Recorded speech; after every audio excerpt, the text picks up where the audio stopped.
ഒന്നാലോചിച്ച് നോക്കിയാൽ നമ്മളെ വീട്ടിലേക്കാണ് ഒരു യാചകൻ കടന്നു വരുന്നത്, എന്തായിരിക്കും അവസ്ഥ? നമ്മൾ പിരാകൂലേ, ദേഷ്യപ്പെടൂലേ, നമുക്ക് ഈറുണ്ടാവൂലേ?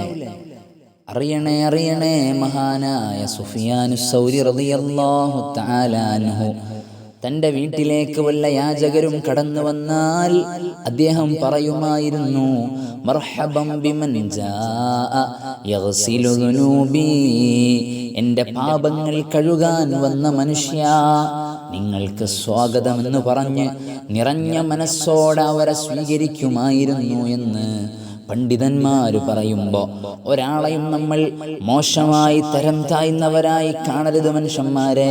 ശ്വാസമൊന്ന് നിലച്ചു കഴിഞ്ഞാൽ സമ്പന്നന്റെ പേരും പണ്ഡിതന്റെ പേരും പാവപ്പെട്ടവന്റെ പേരും മയ്യിത്തെന്ന് മാത്രമാണ്. എല്ലാവരും കടക്കേണ്ടത് 6 അടി മണ്ണിന്റെ താഴെയാണ്. ആ ബോധം നമ്മൾക്കുണ്ടാവണം. അല്ലാഹു ഭാഗ്യം നൽകട്ടെ.